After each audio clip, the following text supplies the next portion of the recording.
안녕하세요. 저는 막장 드라마에서나 보던 일들을 겪고서 이혼을 하게 되었네요. 사연을 쓰는 지금도 제가 경험한 일이 맞는 건지 싶을 정도로 현실에서 일어나긴 힘든 경험을 했다 싶네요. 경험하지 않았으면 좋았을 일이긴 하지만 이미 일어난 일이니 어쩌겠어요. 이젠 그 경험으로 인해 어떠한 일에도 쉽게 흔들리지 않는 더욱 단단한 사람이 되었다 하고 생각하며 살고 있어요. 처음 남편을 만났을 때만 해도 그런 말도 안 되는 일이 저에게 일어날 거란 생각도 하지 못했는데 처음 남편은 참 다정한 사람이었거든요. 거기에다 성실하기까지 했어요. 회사 동료로 처음 만난 남편은 주변 동료들이 임무와 칭찬을 할 정도로 성실하고 성격 좋은 남자였어요. 저와는 동기지간으로 서로 의지하는 일이 많았죠. 그러던 어느 날부터 남편이 저를 보는 눈빛이 오묘하더라고요. 직장 동료를 보는 눈빛이 아닌 어딘가 모르게 끈적거리기도 하고 느끼하기도 하고요. 이런 제 느낌은 단순히 오해가 아니었어요. 저기 윤영 씨, 나 윤영 씨 좋아해. 입사했을 때부터 첫눈에 반해서 이때까지 쭉 좋아했어. 그래서 하는 말인데 나한테 기회를 좀 주면 안 될까? 갑자기 고백을 해오니 저는 크게 당황하고 말았죠. 좋은 사람인 건 맞지만 남자로의 매력은 글쎄요.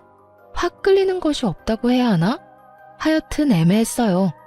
하지만 남편의 적극적인 구애에 전 생각해보겠다는 말로 기회를 주었고 남편은 저의 곁에서 한결같이 마음을 쏟아주더라고요. 결국 전 그런 남편을 받아주게 되었고 막상 마음을 나누며 마음을 가지다 보니 저 역시 남편에게 푹 빠져 결혼까지 하게 되었습니다. 그렇게 저희는 6년이란 세월을 살아냈어요. 저희 사이엔 아이가 없었는데 의도적으로 가지지 않은 건 아니었고 어쩌다 보니 그렇게 되었더군요. 결혼 4년차 때까진 자연임신이 되지 않았고 그 후론 병원은 절대 싫다던 남편을 설득해 어렵게 병원 예약까지 했었지만 그 타이밍에 오랫동안 병원 생활을 하시던 시부가 돌아가시며 병원을 가지 못했었어요. 그 후론 어영부영 하다 보니 어느새 결혼 6년 차가 되었더라고요. 다행인지 불행인지 시댁에서는 아이에 대한 압박은 전혀 없었고 저 역시 아기를 가지고 싶은 시기가 지나고 나니 임신에 대한 욕심이랄까 미련이랄까 그런 감정들이 점점 무뎌져 크게 노력하지 않는 상황이 되었던 거죠. 아기가 없다 보니 남편과 저는 결혼 생활 6년이 무색할 만큼 신혼의 느낌이 남아있을 정도로 사이가 좋았어요. 오롯이 서로에게만 집중을 하면 되니 싸울 일도 적었고요. 무엇보다 남편이 한결같이 다정한 모습을 보여주니 정말 남자 하나는 잘 골랐다는 생각이 들기도 했었는데 어느 날부터 그런 남편이 변하기 시작하더라고요. 서서히 변하는 것도 아닌 하루아침에 남편이 낯설게 느껴질 만큼 저를 쌀쌀맞게 대하기 시작하는데 이게 무슨 일인가 싶더라고요. 남편이 달라진 것은 말뿐만이 아니었어요. 지난 6년 동안 가끔 다투는 일이 있더라도 잠만은 한 침대에서 자야 한다며 제 옆에 꼭 붙어 자던 남편이었는데 변했다고 느낀 순간부터 회사 일이 바빠 일을 마저 보고 자야 한다며 안방이 아닌 서재에서 자는 날들이 길어졌어요. 결국 전 이대로 안 되겠다는 생각이 들어 서운함을 비추며 말했죠. 여보, 요즘 나한테 너무 소홀한 거 아니야? 내가 뭘? 이런 핑계 저런 핑계 대면서 잠도 서재에서 자고 말투도 좀 쌀쌀맞아졌고 말이야. 그리고 그 눈빛, 요즘 날 보는 눈빛이 예전 같지 않단 말이야. 이런 핑계 저런 핑계 대는 게 아니라 정말로 일이 바빠서 그래. 그리고 우리 결혼한 지 6년이 넘었어. 내가 로봇도 아니고 어떻게 늘 한결같을 수가 있겠어? 아무리 그래도 하루아침에 당신이 변하니까 내가 너무 서운해서 그렇지. 당신은 서운할 시간도 있고 한가해서 좋겠다. 나는 요즘 일이 바빠서 잠잘 시간도 모자라는데 말이야. 어찌됐든 한동안은 나 일 때문에 바빠서 좀 예민할 거니까 당신이 이해 좀 해. 우리 집에 신경도 좀 쓰고 며칠 전에 엄마랑 통화했는데 당신한테 요즘 연락 한 통 없다고 섭섭해 하시더라. 한 달 전만 하더라도 제가 섭섭하다고 하면 어떻게 해서든 제 마음을 풀어주려고 노력하던 남편이었는데 하루아침에 사람이 변해도 어쩌면 저렇게나 변할 수가 있는지, 제가 알던 남편이 맞나 하는 생각마저 들더군요. 이런 제 마음을 눈치챘는지 남편은 저를 한번 쓱 보더니 이렇게 말을 하더군요. 바쁜 일만 끝나면 당신하고 나하고 휴가 좀 내고 여행이라도 가자. 그때 내가 당신 마음 풀어줄게. 요즘은 정말 내가 너무 정신이 없어서 그래. 일 처리도 다 안 됐는데 계속해서 일은 밀려 들어오고 어떻게 해서든 일 처리를 하려다 보니까 실수는 많아지고 말이야. 그래서 내가 요즘 진짜 힘들어. 몸이 10개라도 모자란 지경이라고. 그러니까 당신이 조금만 참아주라. 이렇게까지 말하니 그깟 말투와 눈빛이 뭐라고 이리도 힘든 남편을 잡아댔나 미안하기까지 하더라고요. 내가 미안해. 나는 당신이 그렇게까지 힘든 상황인 줄 꿈에도 몰랐어. 그저 좀 바쁜가 보다 싶었지. 어찌됐든 바쁜 것만 끝내놓고 나랑 놀아주기다. 나 연차도 많이 쌓여있고 당신만 시간 내면 언제든지 여행 갈 수 있어. 그래, 알겠으니까 엄마한테 전화나 좀 해. 그러다가 엄마 부르렁 떨어진다. 알겠어. 마음이 풀린 저는 남편의 말대로 시모에게 전화를 걸었고 들은 대로 시모가 단단히 심통이 난 듯 툴툴거리며 전화를 받더군요. 어머님, 뭐 하세요?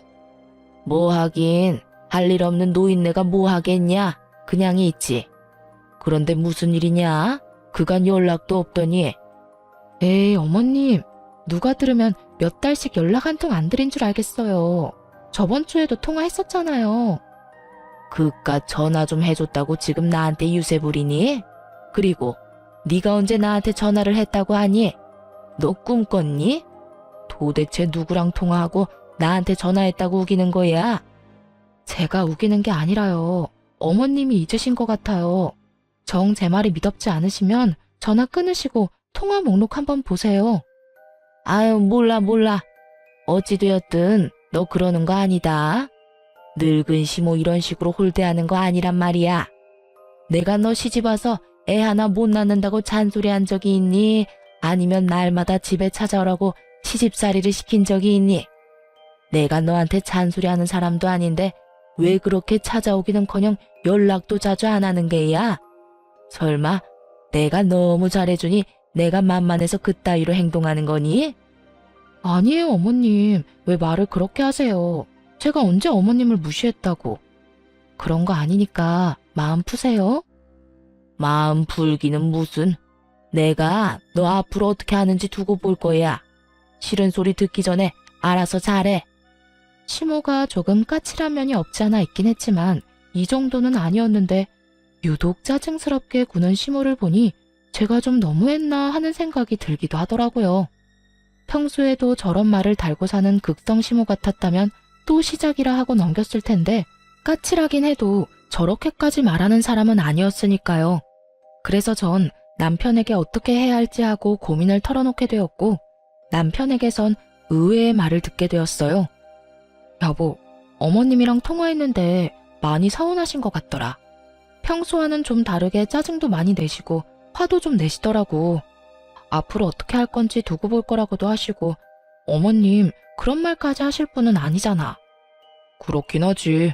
그런데 정말 엄마가 그런 말까지 했다고? 그렇다니까. 그래서 하는 말인데 어떻게 하면 어머님 화가 좀 풀릴까? 주말에 찾아뵐까? 아니, 그거보단 엄마 데리고 병원 좀 가봐야 할 것 같은데. 병원? 병원은 왜? 왜? 사람이 아픈 데가 생기면 안 하던 짓도 하고 예민해지기도 한다잖아. 병원 간 김에 여기저기 검사도 좀 해봐야겠어. 엄마 건강검진 받을 때도 됐으니까. 그래? 알겠어. 그러면 당신은 바빠서 안 될 테고 내가 연차 쓰고 모시고 다녀올게. 아니야, 내가 다녀올게. 겸사겸사 엄마하고 시간도 보내지 뭐. 당신은 일해. 그러면 그럴래? 알겠어, 그럼. 다녀와서 연락해줘.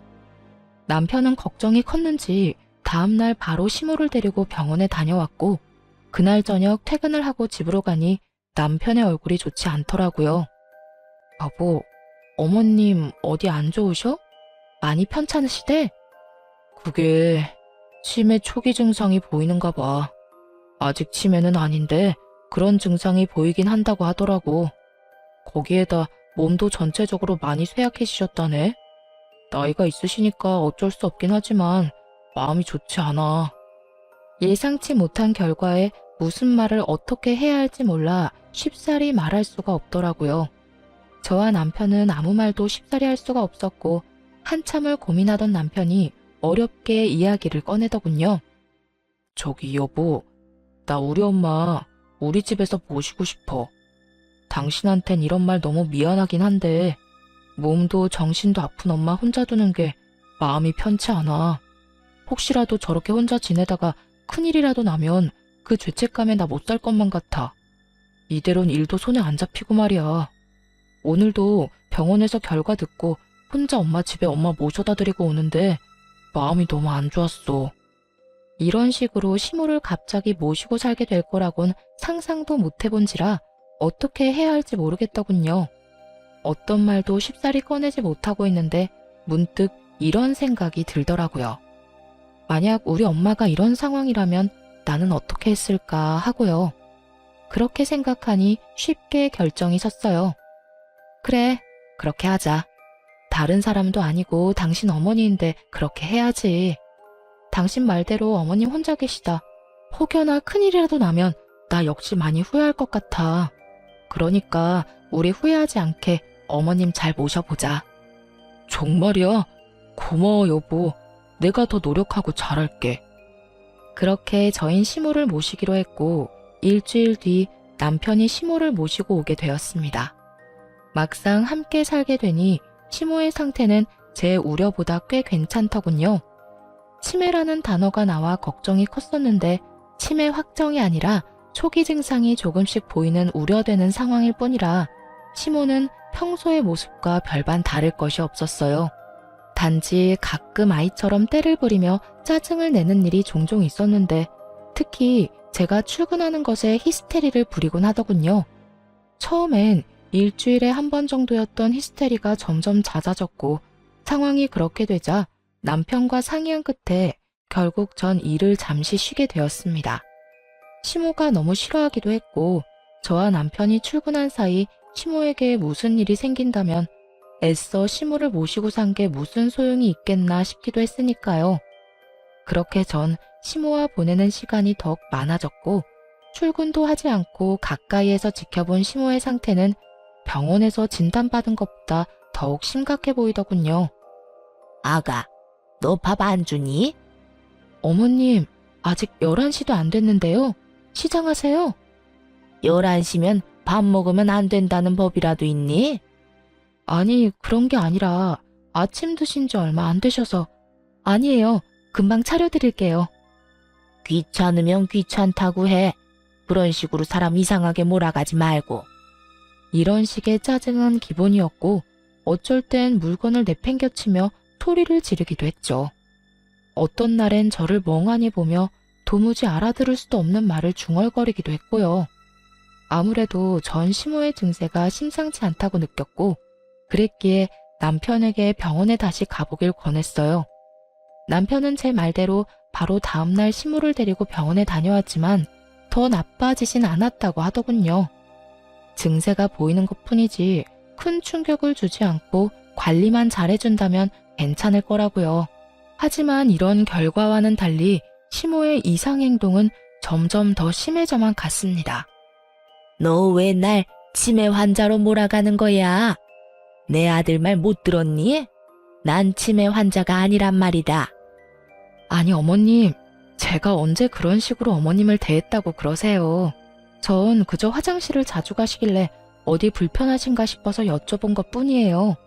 탈이라도 나셨으면 약이라도 챙겨드리려고요. 화장실에 왜 가겠어? 그리고 자주 갈 수도 있는 거지 뭘 하나부터 10까지 다 따지고 들어. 전 걱정이 돼서 그랬어요. 기분 나쁘셨으면 죄송해요. 내가 네 생각을 모를 줄 알아? 멀쩡한 사람 치매 환자로 몰아서 요양원이라도 넣으려고 그러는 거. 꿈도 꾸지 마라. 나 아직 멀쩡해. 정말 전 걱정이 돼서 그런 것인데 제 호의까지 이런 식으로 받아들이니 한마디 한마디가 조심스러워지기까지 하더라고요. 거기에다 절 더 미치고 팔짝 뛰게 했던 것은 갑자기 돌변하는 시모의 태도였어요.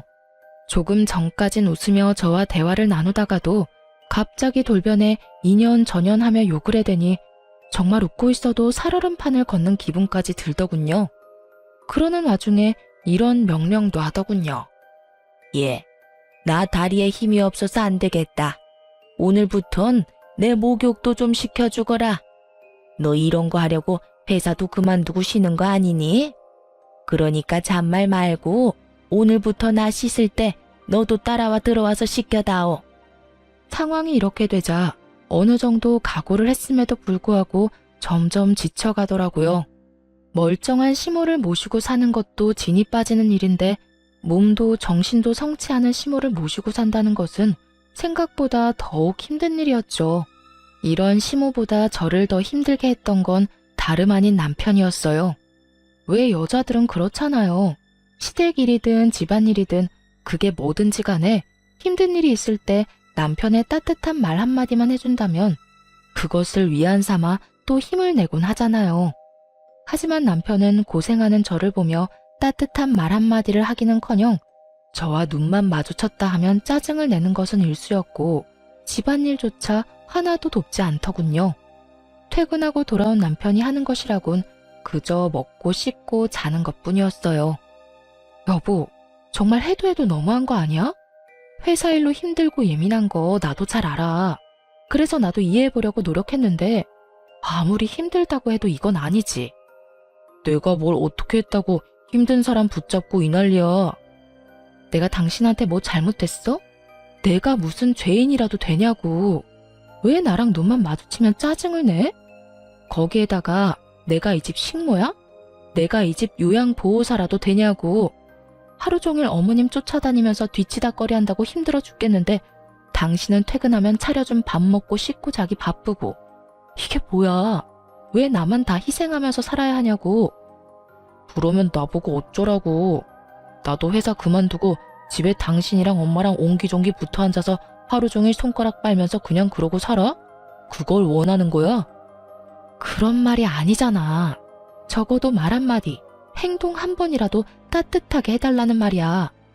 그건 내가 말했잖아. 나도 회사 일이 바빠서 예민하다고. 그래서 이해 좀 해달라고 말이야. 따뜻한 말 한마디 하는데 돈이 들어?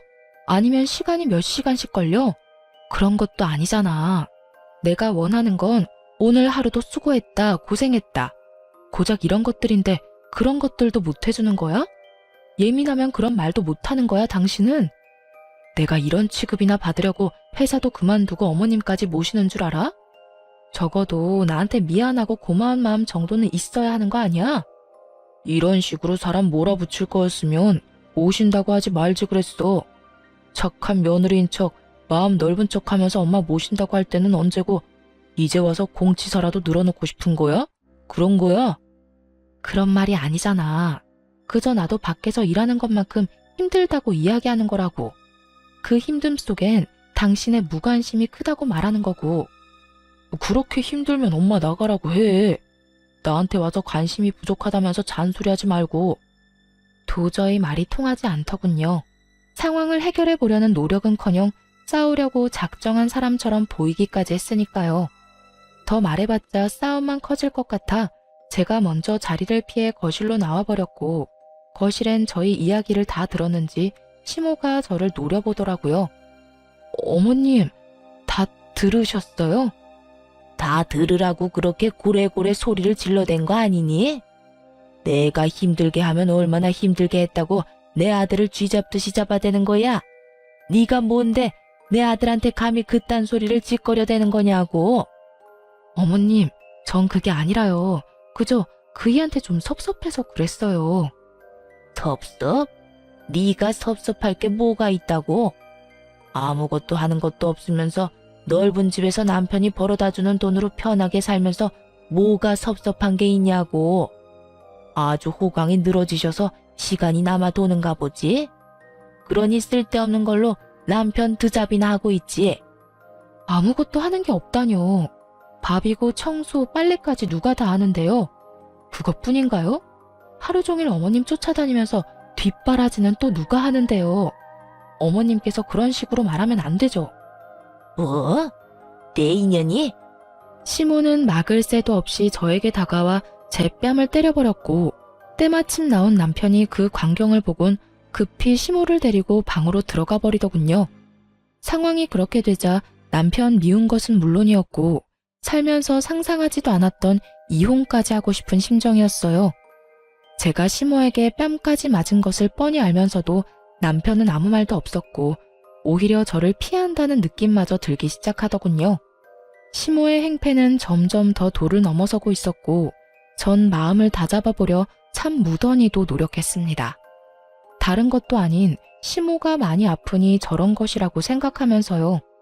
그 당시 전 아픈 사람을 버리고 이혼하는 것은 아니라는 생각이 강했고 그때까진 남편 역시 이 상황이 힘들어 예민한 거라 그리 믿고 저 자신을 위로했던 것 같아요. 그것이 얼마나 바보 같은 자기 세뇌였다는 것을 알게 된 건 얼마 지나지 않은 어느 날이었어요. 그때쯤엔 제가 남편에게 시모에 대해서 하소연이라도 하면 남편은 앵무새처럼 이런 말만 반복하고 있었어요. 엄마가 아파서 그래. 치매라잖아. 그 정도는 우리가 이해해줘야지. 그리고 치매 환자가 그 정도면 양호한 편 아니야? 드라마에서 보면 벽에 똥칠도 하고 그러더라. 그런 거에 비하면 우리 엄마는 양반이지. 그러니까 이왕 병시중 하기로 한 거 당신이 좀 더 마음 넓게 쓰고 이해 좀 해. 이해하라는 것도 한두 번이지. 시모는 매번 몸이 아프고 치매 환자라는 이유로 골탕 먹이려고 환장한 사람처럼 매번 다른 방법으로 저를 괴롭히잖아요. 그런 저에게 돌아오는 말은 그저 네가 좀 이해해라. 정말 그날은 참을 수가 없더라고요. 그놈의 이해. 내가 언제까지 이해만 해야 하는데? 당신도 봤으니까 알 것 아니야. 아무리 어머님이 아프다고 해도 이건 너무하잖아. 아니, 그런 어머님보다 당신이 더 너무한다는 생각은 안 해봤어? 내가 그렇게 힘든 거 뻔히 알면 당신이라도 날 도와야지. 어떻게 매번 이해하라는 말만 할 수가 있어? 당신이 한번 당해봐. 이해하라는 말이 나오는가? 그간 서러웠던 감정이 한 번에 복받쳐 오른 저는 그대로 집을 나가버렸고 동네 한 바퀴를 돌며 마음을 정리했어요. 나는 할 만큼 했다. 이대로는 더는 안 되겠다고요. 시모보다도 남편에 대한 실망이 더 컸던 터라 우리 사이엔 이혼밖에 다른 해결책은 없다고요. 그렇게 생각을 정리한 뒤 집으로 돌아갔고 집으로 들어가니 거실에 아무도 없더라고요. 신발은 있는데 사람은 없고 다들 어디에 있나 싶어 방으로 걸음을 옮기던 그때였어요.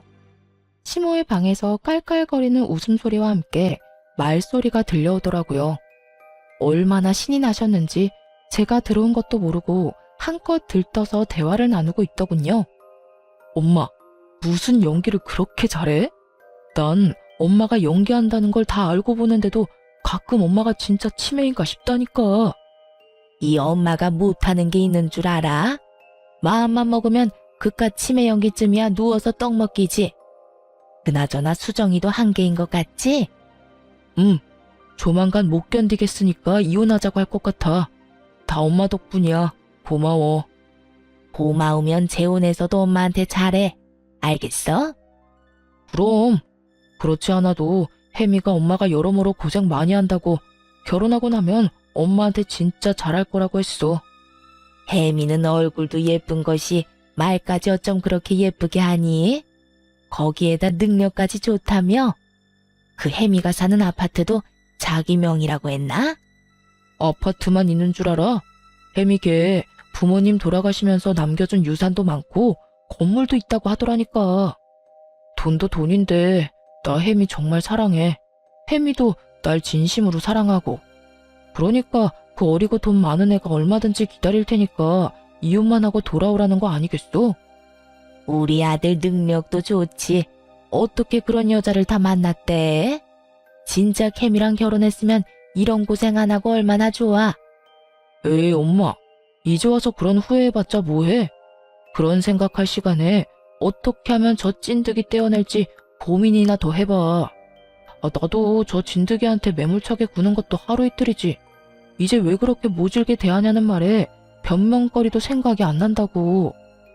나라고 다른 줄 아니? 조금만 괴롭히면 금방 두 손 두 발 다 들고 당장이라도 이혼한다고 할 줄 알았더니 애가 독해도 어쩌면 저렇게 독할 수가 있는지. 그러게 말이야. 나도 이렇게나 독한 여자인 줄 꿈에도 몰랐다니까. 아, 빨리 좀 그 입에서 이혼 소리 나오게 할 방법 없을까? 스스로 걸어 나가야 위자료 한 푼이라도 더 아낄 텐데. 그렇지 않아도 이번엔 머리털을 죄다 뽑아놓을까 싶다. 그때 네가 말리지만 않았더라도 머리털을 다 뽑아놓고 제발 이혼해달라고 빌게 만들 수 있었는데 그때 왜 말린 거야 도대체? 그땐 갑자기 엄마가 손찌검까지 하니까 나도 놀래서 그랬지. 넌 그게 문제야. 착해 빠져서는 이번엔 절대 나서지 마. 알겠어? 내가 완전 치매 중증 환자처럼 미친 척하면서 난리 한번 부려줄 테니까 말이야. 알겠어. 엄마 고마워. 남편이 외도를 저지르고 있다는 것도 충격적인데 새 여자와 새 살림을 차리기 위해 계획적으로 저를 괴롭히고 있었다는 사실을 듣는 순간 다리에 힘이 다 풀리더군요. 아들의 외도를 말리기는커녕 위자료까지 아껴주며 이혼시키려고 나서서 돕는 시모라니 그 역시 과히 충격이 아닐 수 없었습니다. 제가 충격에 빠진 사이에도 두 사람의 웃음소리는 끊기지 않았고 전 그런 두 사람이 저의 존재를 눈치채기 전 재빨리 다시 밖으로 나와버렸어요. 밖으로 나와 하염없이 걸으며 아무리 생각해도 하늘이 도왔다는 생각을 지울 수 없더군요. 그렇지 않고서야 이혼을 마음먹은 타이밍에 남편의 추악한 계획을 낱낱이 다 알 수나 있었겠어요? 외도를 저질러 이혼은 하고 싶은 마당에 위자료 아끼려고 저딴 치졸한 짓거리까지 하는 인간이라니 아무리 생각해도 깔끔하게 이혼해주는 것은 아니란 생각이 들더군요. 그래서 전 이혼은 잠시 미뤄두고 복수라는 걸 결심했습니다. 제가 당한 것이 있는데 똑같이 갚아줘야 한이라도 풀리지 않겠어요? 우선 흥신소를 통해 남편의 뒤를 밟기로 했어요. 제가 모르는 무언가가 더 있을까 해서였죠. 그렇게 흥신소의 연락을 기다리는 동안 감쪽같이 치매 연기를 하며 저를 못살게 굴었던 시모에게 하나하나 다 갚아주기 시작했어요. 시모의 괴롭힘은 주로 남편이 출근하고 난 후에 시작되곤 했는데 남편과 작당 모의를 하고 난 다음 날은 아예 작정하고 유독 심하게 히스테리를 부리기 시작하더군요. 시작은 아침 식사 자리부터였죠. 어찌 된 게 넌 시집 온 지가 언젠데 간 하나 똑바로 못 맞추니? 너 내가 아픈 환자라고 일부러 이딴 식으로 만드는 거니? 네가 병수 발드니까 이딴 음식 줘도 찍소리도 하지 말고 주는 대로 처먹으라고? 평소 같았으면 저 말에 혈압이 올랐을 테지만 뒤 꿍꿍이를 알고서 보니 진상 손님 같은 시모가 어쩔 땐 귀여워 보이기까지 하더군요. 얼마나 애 같았으면 아침 대바람부터 맛있다고 밥을 2그릇이나 비우고 간 남편과 똑같은 반찬을 먹고도 졌단 말이나 짓거리나 싶어서요. 저는 아무런 대꾸도 하지 않고 어디까지 지랄을 떠나 그저 지켜보았고 그런 제 행동에 약이 오를 대로 오른 시모가 냅다 밥그릇을 집어던지며 욕설을 뱉어내기 시작하더군요. 이년이 지금 나를 무시해? 감히 시어미가 이야기하는데 대꾸 한마디 않고 앉아서 밥이나 처먹고 있고. 너 그딴 행동은 어디서 배운 게야? 니년 오미아비가 그딴 식으로 알려주디? 그 순간 잘 됐다 싶더군요. 어떻게 되갚아주면 속이 후련할까 고민스럽던 찰나에 이렇게나 판을 깔아주니 마다할 이유가 전혀 없었죠. 전 지랄 발광을 해대는 시모를 빤히 보다 식탁 위에 올려진 그릇들을 하나도 남기지 않고 그대로 다 던지고 없고 그야말로 미친년처럼 날뛰어 주었어요. 그리곤 깜짝 놀란 토끼 눈을 한 시모에게 이렇게 말해주었습니다. 어머님, 앞으로 남은 여생 몸 성히 지내고 싶으면 이딴 추태는 부리지 마세요. 저라고 이때껏 성질 없어서 다 받아주면서 참고 산 줄 아세요? 다 가정 지키고 아픈 어머님 불쌍해서 참아준 건데 계속 이딴 식으로 굴면 저도 못 참아요. 너 이젠 협박까지 하니? 너 내가 가만둘지 알아? 우리 아들이 널 가만둘지 알아? 내가 우리 아들한테 다 말해줄 거야. 너 이 집에서 내쫓고 말 거라고. 말은 이렇게 했지만 시모는 겁에 잔뜩 질린 듯 했고 소리를 지르며 방으로 도망치듯 들어가 버리더군요. 시모가 방으로 들어간 후 얼마나 지났을까요? 출근한다며 나간 남편놈이 회사까지 내팽개치고 집으로 뛰어들어오더군요. 한눈에 봐도 잔뜩 화가 난 얼굴을 하고서요. 당신 미쳤어? 엄마가 음식이 입맛에 안 맞아 투정 좀 부릴 수도 있는 거지. 아무리 그렇다고 며느리가 밥상을 엎는다는 게 말이나 돼? 그것도 아픈 시어머니를 상대로. 당신이야말로 너무한 거 아니야? 어머님한테 무슨 말을 어떻게 들었는지 모르겠는데 당신이 방금 말한 것처럼 어머님 지금 아프셔. 몸도 아프시지만 정신도 아프시다고.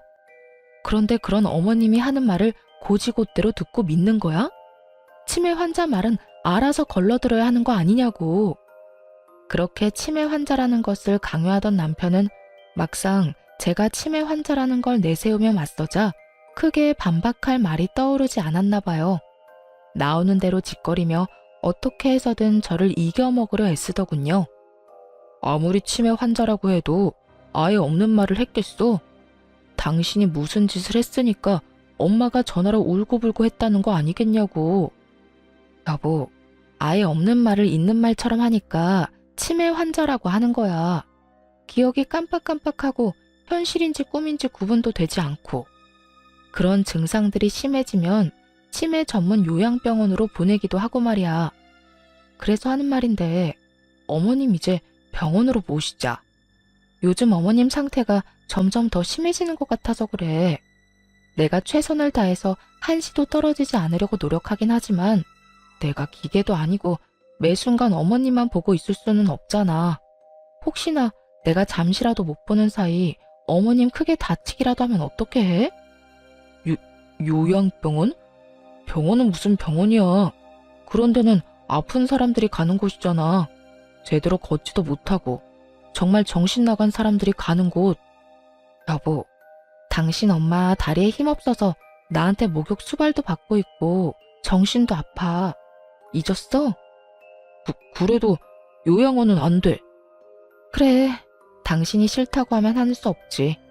하여튼 여기서 상황이 더 안 좋아지면 요양원 알아볼 테니까 그런 줄 알아.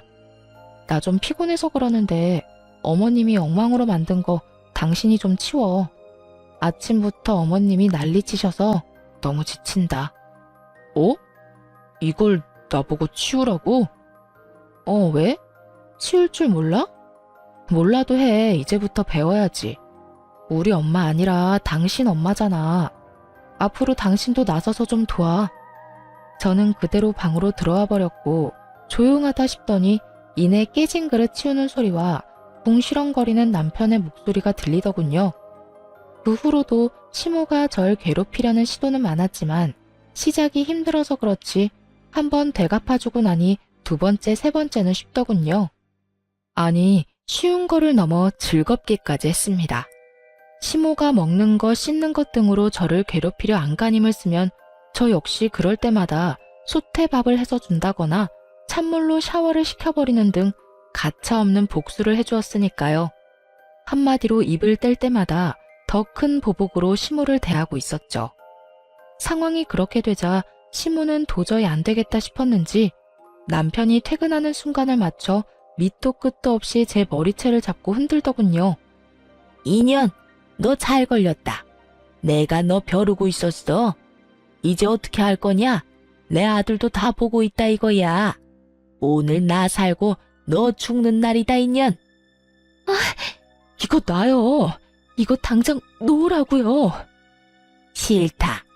내가 이때껏 얼마나 참았는데 이걸 놓겠어? 내가 말했지. 오늘 너 죽고 나 사는 날이라고. 어디 한번 죽어봐라. 분명 놓으라고 경고했어요. 경고? 웃기고 있네. 네가 뭘 할 수 있는데?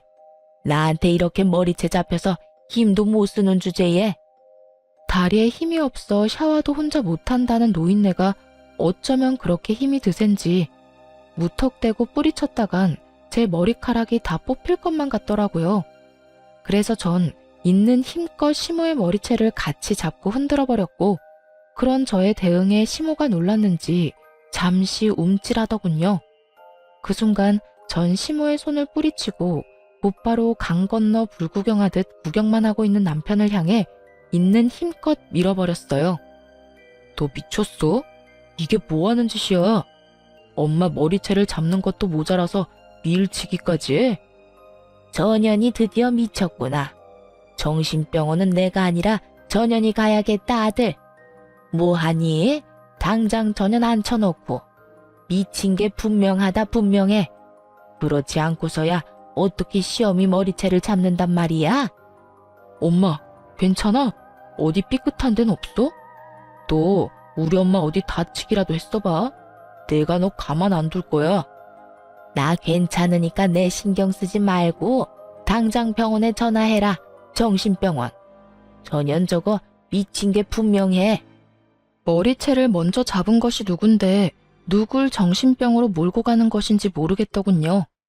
전 그런 두 사람에게 고래고래 소리를 질러주었어요. 이 상황에 내가 안 미치는 게 이상하지 않아? 이 미쳐 돌아가는 상황에 내가 어떻게 안 미치고 버티겠어? 당신 진짜 미쳤어? 미치려거든 곱게 미쳐. 어디서 우리 엄마한테 폭력이야? 머리채는 누가 먼저 잡았는지 잊었나 봐. 치매 걸린 네 엄마가 내 머리채 먼저 잡은 거 못 봤어? 네 엄마는 내 머리채 잡고 흔드는데 나는 가만히 있어야 해? 아, 맞다. 네 엄마 치매 아니었지 참. 그게 무슨 소리야. 우리 엄마 아픈 거 당신도 잘 알잖아. 웃기고 있네. 아직까지 모르겠니? 나 다 알아. 두 사람이 나 쫓아내려고 내 입에서 이혼 소리 나오게 하려고 연기한 거 다 알고 있다고. 저는 소리를 지르며 흥신소 직원에게 받은 남편의 외도 증거 사진들을 두 사람에게 던져버렸어요. 그러자 두 사람은 이제 후련하다는 표정으로 자리를 털고 일어나더니 이렇게 말하더군요.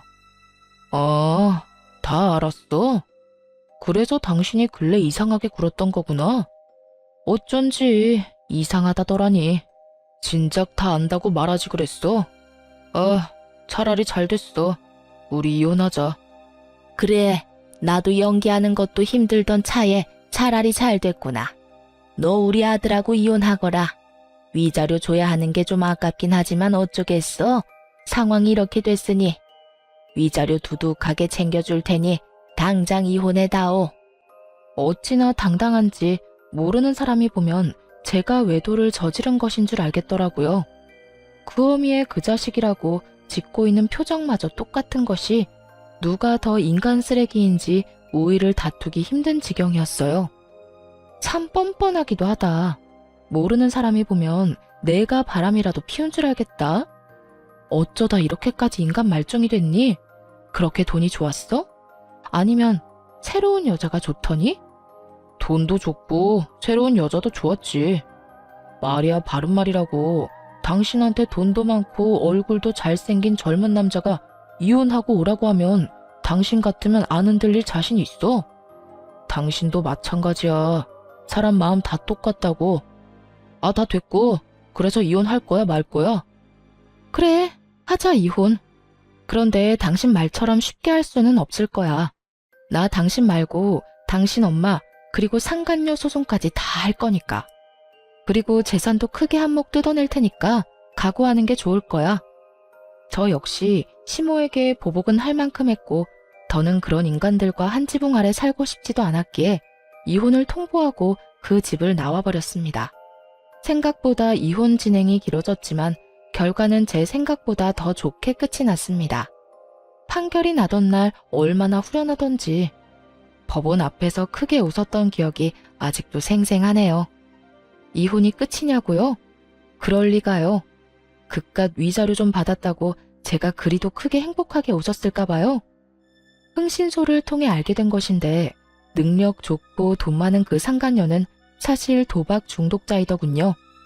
손모가지를 잘라내야 끊을 수 있는 것이 도박이라는 말이 있을 만큼 상간녀는 그 명성에 걸맞게 죽은 부모에게 상속받은 재산을 다 말아먹어가는 와중에도 도박을 하고 다니고 있더라고요. 건물과 집 담보로 대출을 한도 끝까지 받아 말아먹은 것은 기본이었고 저에게 준 위자료도 마지막 티끌까지 모아준 것이었어요. 이러한 사실을 전혀 알지 못했던 전 남편은 상간녀를 만나오며 돈까지 빌려준 상태였고 상간녀는 그 돈마저 다 날려버린 후였습니다. 이러한 사실은 이혼 소송이 마무리될 때쯤에 다 밝혀졌는데 이혼만 하면 인생 역전이라고 기대했던 남편놈이 사실은 상간녀가 허울 좋은 빈털털이라는 걸 알고 좌절하던 모습이 얼마나 통쾌했는 줄 모릅니다. 그것뿐인 줄 아세요? 제 앞에서 창피한 것도 모르고 시모와 합세해 상간녀를 잡아대더군요. 이 년이 다 너 때문이야.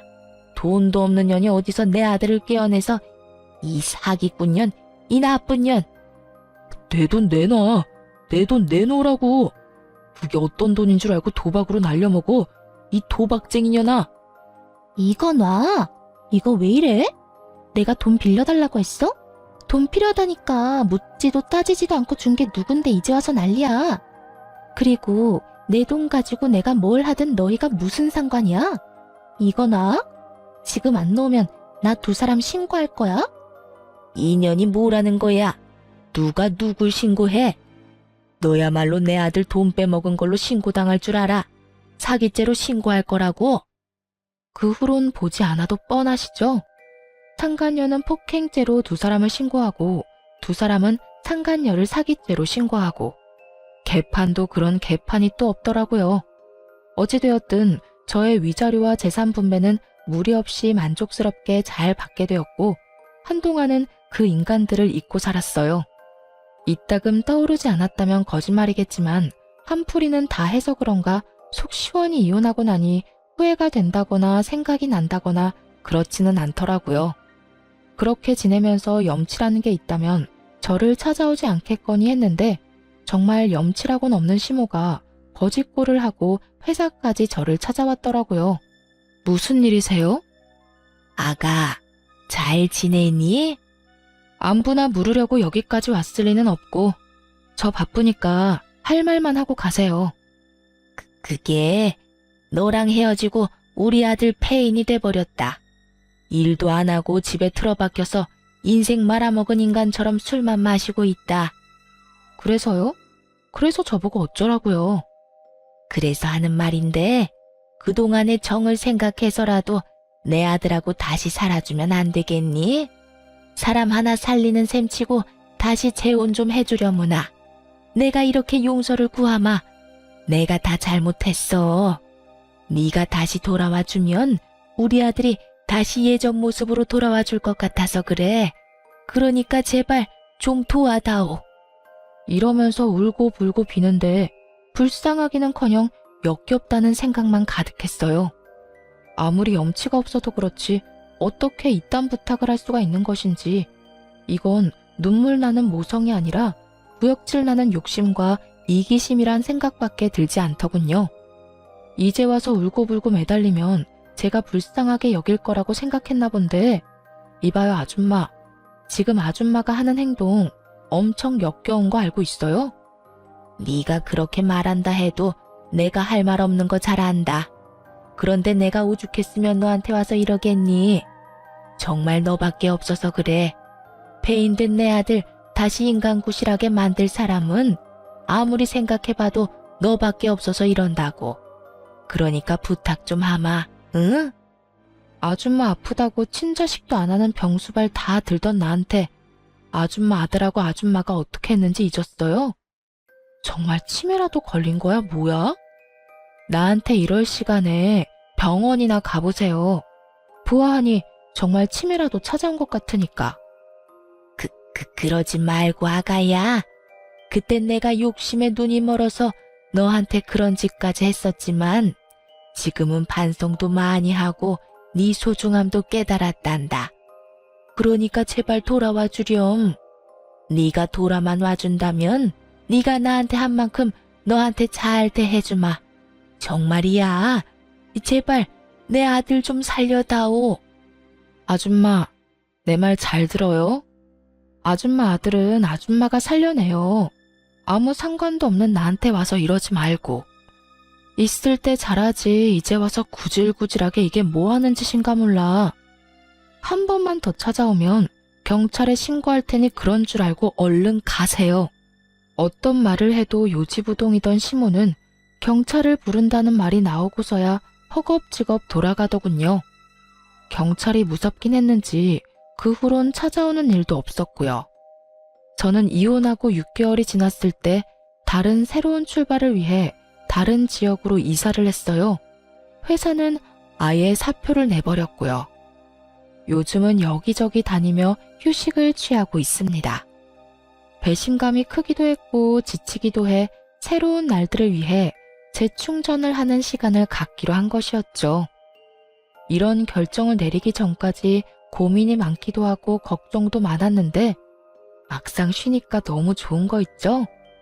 무엇보다 여기저기 다니다 보니 마음의 여유도 생기는 것이 역시 잘한 선택이다 싶네요. 결혼을 하게 되며 조금이라도 더 잘 살아보려고 악착같이 아끼고 애쓰며 살았는데 이제 와서 생각해보니 그런 것이 다 무슨 소용인가 싶어요. 당장 내일 일도 모르는데 먼 미래를 보며 지금 이 순간을 놓치고 사는 게 맞는 일인가 싶기도 하고요. 그래서 전 앞으로 먼 미래보다 당장 지금을 조금 더 즐기며 살아가 보려고요. 여러분도 응원해 주실 거죠? 그러면 저는 이만 물러가 보겠습니다. 긴 시간 함께 해주신 모든 분 감사합니다.